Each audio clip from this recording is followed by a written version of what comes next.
March 18th, 2021. That was the day the biggest trade of the NFL offseason happened for the 2021 season. It involved 2 quarterbacks, 3 draft picks, with one team looking to claim the ultimate prize, another hoping to rebuild. And the results may have resulted in the greatest win-win trade in NFL history. What's going on, guys? And for those of you that guessed, I'm talking about the Matthew Stafford, Jared Goff trade. This trade was big when it dropped because Jared Goff had just led the Rams to the Super Bowl during the 2018 season. Meanwhile, Matthew Stafford was the Lions franchise guy and had gotten the Lions back to a level of respectability, leading them to the playoffs 3 times during his time as their quarterback, but they couldn't win a playoff game. But both these teams thought it was time for a change. I'm going to start with the Rams. So yes, they went to the Super Bowl in 2018 with Jared Goff as their starter. But during that game, the Rams offense was just held in check. And Goff just couldn't get anything going. Bill Belichick and the Patriots defense, they just had a great game plan set for that offense. It led to 3 points by the Rams offense. They only gave up 13 in that game. They had 2 touchdowns. That's all that they needed to do, and they couldn't get into the end zone even once in that game. After that game, Jared Goff's production dipped. They went from 32 touchdown passes in 2018 to 22 in 2019 to then 20 in 2020. So the Rams felt they were not going to have this window open forever. They had already lost Todd Gurley. He fell off the edge of a cliff after that Super Bowl. And they knew that window was not going to be open forever. They were not going to have their guys forever. Aaron Donald, Cooper Kupp, they traded for Jalen Ramsey. They knew they weren't going to have those guys forever. So they decided it was time for a trade. So they went and got Matthew Stafford from the Lions. They gave him Jared Goff along with a 3rd round pick in 2021 because they didn't have their 1st or their 2nd round pick of that year. Their 1st round pick in both 2022 and 23. And Matthew Stafford was all theirs. Now, starting off, it was a little bit of a struggle. The Rams offense did take some time to get going. And during the regular season, Stafford did lead the league in interceptions. He threw 17 that year. However, it was good enough for them to have a 12-5 record and win the NFC West. And it also helped that Arizona fell off the edge of a cliff during the end of that regular season. And actually, they faced off against them in the wildcard round, and they beat them handily in that game, setting up a matchup against the Buccaneers and the one and only Tom Brady, the quarterback that beat them, not only in that Super Bowl, but in the 2001 Super Bowl as well. So hopefully the Rams could get a little bit of payback against Brady. And it looked like that was going to happen. They were up 27-3 at one point. However, we all know what Brady is good at. He got the Buccaneers all the way back, and the game was tied up at 27 late in the 4th quarter. But then, just the amazing throw and catch by Stafford to Cooper Kupp got them in field goal range, and they got the win. You know what? They also missed an extra point that would have made it 28-3. I think the Rams are really happy it didn't end up being 28-3. Sorry, Falcons. Anyway, they then faced off against the 49ers in the NFC Championship, and they ended up winning. Then, they got to the Super Bowl against Cincinnati Bengals. The Bengals had been an upstart team. No one saw them getting to the Super Bowl when the season started. But Joe Burrow in that offense was amazing. That defense did everything they could to make sure that they got to that Super Bowl. And we had a game. I mean, that was a game that was back and forth. You had no idea who was going to win until it was over. When the Bengals took the lead, I don't remember thinking that the Rams were going to come back. I thought the Bengals were going to hold it, but the Rams just had a great final drive that ended with Cooper Kupp getting the touchdown to take the lead. And then the Rams defense finished it off. And it was really Aaron Donald, the final 2 plays, that helped the Rams hold on to that lead and get their Super Bowl trophy. Getting the Vince Lombardi trophy. That's why they traded for Stafford, and that's why they made all the moves that they did, because remember, after they had the first round pick in 2016, and after they took Goff with that number 1 overall pick, they didn't have another first round pick until 2024. Yeah, they traded away a lot of their draft picks to win now. And they finally got it. So, that's easy. Rams win the trade. There's no other way around it. Well, not really. Because the Lions were not looking to make that trade to win now. They were looking to rebuild. And they felt that by trading away Matthew Stafford, who was getting up there in age, he was getting up there in age, getting a few extra picks, that could have helped them out to build for the future. It's a little bit risky. It really is. Even what the Rams did was risky, because teams that feel like they're a player away, it doesn't always work out. And we've seen that. But it worked out for the Rams, and then for the Lions, could it work out for them? Well, we all know the answer to that, but I'm going to explain this anyway. So like I had mentioned, Stafford did lead the Lions to 3 playoff appearances, but they didn't win a playoff game. They came close in 2014, but ref ball got in the way of that. Anyway, the Lions felt it was time for a change and time for a full rebuild, especially after Matt Patricia was fired midway through the 2020 season that saw them finish 5-11. And they hired Dan Campbell to take over that role. And again, they felt like a total rebuild was needed, and Stafford was getting up there in age. He was in his mid-30s, so they traded him away, got Jared Goff back, and everybody at the time was thinking he was just going to be a bridge quarterback for their next guy. And in a year or two, a new franchise quarterback was going to be there for the Lions. Everyone thought that. But something weird happened. Now, not at first. During the 2021 season, they finished 3-13-1. Goff started 14 of those games. He missed 3 games that year. And it ended up with them having the number 2 overall pick, which they used on Aiden Hutchinson. And don't forget, they had another first-round pick that year, which was 32nd overall because of the Rams winning the Super Bowl. And they used the third-round pick on a safety who started 7 games for them in 2023. The third-round pick they got in 2021. I just wanted to mention that. So they had the 32nd overall pick as well.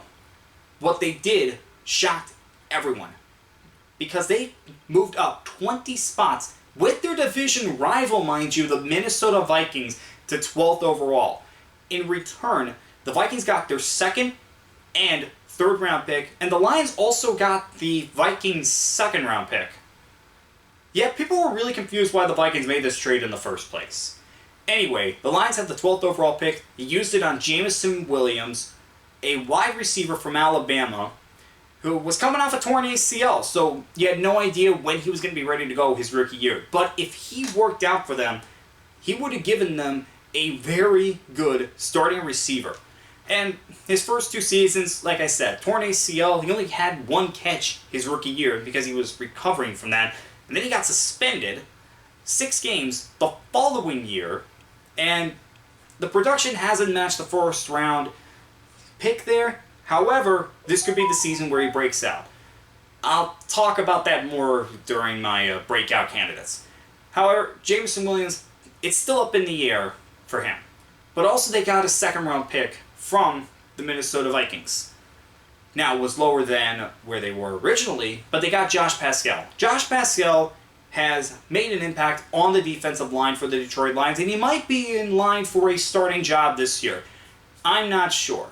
But for defensive linemen, it normally takes a while, especially with 2nd round picks. You don't expect a guy that's a 2nd round pick on the defensive line to make an immediate impact, be a starter right away, and be one of the better defensive linemen. That's just not how it happens. So Josh Pascal, again, we're going to see what happens with him, but both of them have made an impact with the Lions. Then the 2022 season just looked more of the same. They started the year 1-6, and it looked like they were going to be in line for another top 3 selection in the NFL draft. And then they went on a winning streak. They only lost 2 games after that 1-6 start. It was to Buffalo in Carolina, and they lost 28-25 against Buffalo. They almost had that win. And during that streak, they beat 5 division games. They won 5 division games, which included knocking the Packers out of the playoffs. Also, they were the last regular season loss for the Jaguars in 2022. Had to look that one up. I didn't even know that. So the Lions went on this ridiculous run and almost got a wild card spot. It came down to the final week, and they were out before the game against the Packers even began, but they still played hard, and they knocked the Packers out of the playoffs. When that happened, everybody was just surprised. No one saw it coming. And then, going in 2023, there were big expectations for the Lions. But before I move on, I'm going to talk about Jared Goff. Jared Goff, during that season, showed why he was the first overall pick. Reminded everyone he was a first overall selection and did get to a Super Bowl. Reminded everyone of that. He played amazing for the Lions, particularly in the second half of that season. And really, the Lions were one of the best teams in the second half of the 2022 season. And that's why the expectations were just so high. Aiden Hutchinson, he was absolutely amazing. There were other players that were breaking out. Amon-Ra St. Brown, he was their number one guy, becoming one of the best young receivers in the league. They were getting production from a lot of players during that time period. It was amazing for the Lions and for their fans. They had hope. And they saw that this trade that they made, when they traded Matthew Stafford away, it looked like it was going to work out. Now, before I move on to the NFL draft, let me talk about what happened with the Rams. They got hit hard with injuries in 2022, and that also included Matthew Stafford. He only played 9 games that season, and the Rams finished with a 5-12 record. And because of that, the Lions got the 6th overall pick. And what the Lions did, at first, confused everyone, but then, when the game started, they looked like geniuses. Because Arizona traded up to 6, which was where the Lions were. Lions trade down to 12. And guess what happened? They take Jahmyr Gibbs, a running back from Alabama. No one had Jahmyr Gibbs going in the top 15 of the 2023 NFL Draft. And they thought the Lions were nuts for taking him that high. Then they took Jack Campbell with their first-round pick. And it was a little bit more understandable, but still not a lot of people had him going in the top 20. But the Jahmyr Gibbs just surprised everyone. No one saw that coming, and everyone thought this was going to be a wasted draft pick by the Detroit Lions. Also in that draft, because of the trade, they also got the Cardinals' 2nd-round pick and their 5th-round pick. The 2nd-round pick was used on tight end Sam Laporta. Meanwhile, they used the 5th-round pick in a trade package to go up in the 3rd round and get Broderick Martin, a defensive lineman. Martin didn't do much in 2023, but Laporta and Gibbs absolutely meant everything to that Lions offense in 2023. More on that later. Going into the 2023 season, the Detroit Lions were seen as the favorites in the NFC North. Now, in that division, the Bears, people thought they were still a year or two away from really competing. The Packers had just lost Aaron Rodgers, so everybody expected them to take a step back. And the Minnesota Vikings were seen as their biggest rivals that year. Well, the Vikings lost Kirk Cousins midway through the season. So that really hurt them.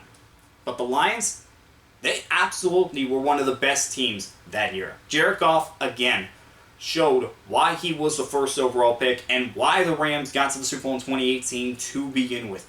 Again, he played great football.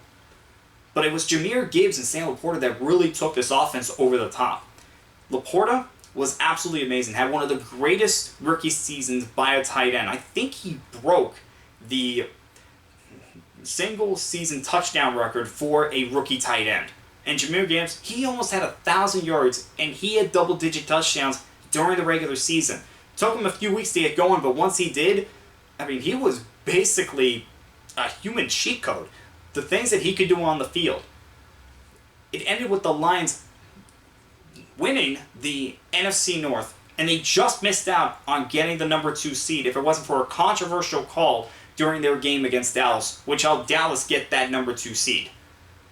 Well, but the Cowboys lost to the Packers, so they kind of got their revenge. But the Lions, they were facing off against none other than the Los Angeles Rams in the wildcard round. The Rams had rebounded, and they got back to the playoffs, getting the number 6 seed. That game was hyped for good reason. I mean, you had Jared Goff and Matthew Stafford going up against their former teams, where the Rams had won a Super Bowl, then fell off the edge of a cliff with injuries the following year, and then got back to the playoffs. Meanwhile, Jared Goff goes to the Lions. Everybody's expecting him to be gone from them in 2 or 3 years, but he revives his career and helps the Lions get back to the playoffs. And not only that, he got the Lions their first playoff win since the early 90s. Yeah. They won that game. It was 21-23, and it could have gone either way, but the Lions got the win. And then against the Buccaneers, this was without Tom Brady. It was with Baker Mayfield. But they got a home game because of the Cowboys' loss to the Packers. And they ended up winning that game 31-23. The Buccaneers gave them all that they could handle, but the Lions proved to be the better team that day. And then they faced off against the 49ers.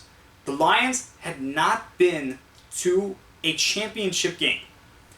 And I'm not talking Super Bowl, I'm just talking a championship game as the best team in the league since the 50s. That's how long it was since they had even won a championship. They had gotten to the NFC Championship game in 1991. That was it. That was their only NFC Championship appearance since the NFC was born. Now they had a chance to finally get to the Super Bowl. Oh, one more thing. They only had one playoff win since the Super Bowl era. Now they just had 2 more. So Dan Campbell in that front office really turned this team around, going from 3-13-1 to 9-8 to 13-4. It was amazing. They knew exactly what they were doing when they were doing this rebuild, and they made all the right moves. Now, while they got off to a big lead early on, after halftime, the 49ers took over, and the 49ers got to the Super Bowl. However, what the Lions showed that day, and throughout the entire season, was that they have a bright future, and that's really the takeaway from all of this. Not just the fact that the Lions rebuilt, not just the fact that the Rams got their Super Bowl, but the fact that both of these teams knew exactly what they were doing, and a little luck went their way. However, both of them achieved what they wanted to achieve. That's what makes this a win-win trade. Now, is it the greatest win-win trade in NFL history? I'm not sure. There have been others, yes. The Jared Allen trade. Kansas City had gotten Brandon Albert and Jamal Charles. And let's not forget the Stephon Diggs trade. Stephon Diggs goes to the Buffalo Bills. Meanwhile, the Minnesota Vikings got Justin Jefferson. But there's not a lot of trades where both teams ended up as Super Bowl champions following it. And if the Lions can do that, if they can win a Super Bowl in the next 5 years, that just might do it. And it could be in the competition for some of the greatest trades, greatest win-win trades in professional sports history. We're not just talking NFL, we're talking professional sports history. Now, that would involve a lot of research, and I just didn't have time to do that for this video. But it would definitely be up there. And for the Lions, this trade is still not set in stone for them. Because Jameson Williams, this is really the first full offseason that he had. Coming off the injury his rookie season and then getting suspended in his second season. Jahmyr Gibbs, he could become one of the best running backs in the league this season. He's one of the most electrifying players right now, but then to become a more complete player, that could be extremely well done. Roderick Martin, his career is not set in stone yet. He just played 1 season, and as I mentioned, it takes a while for a defensive lineman to really find their footing. Josh Pascal, his career is not set in stone. He could be in line for a starting job. We don't know. And it's not just those guys, it's other players that they had drafted during this time period where they were rebuilding. Again, all the right moves. Aiden Hutchinson, when they had him be the 2nd overall pick, he's been a tremendous hit. Jack Campbell had a very good rookie season. This team has the talent to get to the Super Bowl. They have to come together and get it done. Can they do that? I'm not sure. We're not going to know until it happens. But they put themselves into a great position to do that. And for the Rams, they did an amazing job taking risk, getting the players that they got, making sure that they fit well with their team. And don't forget, there was another player that they added via a trade during their Super Bowl run. It was Von Miller. They got Von Miller via a trade during the season. So again, the Rams and the Lions made all the right moves when this trade happened. And that's why it is one of the greatest win-win trades in NFL history. And the Lions do end up winning a Super Bowl, it will be remembered as the greatest win-win trade in NFL history and a contender for the greatest win-win trade in professional sports history.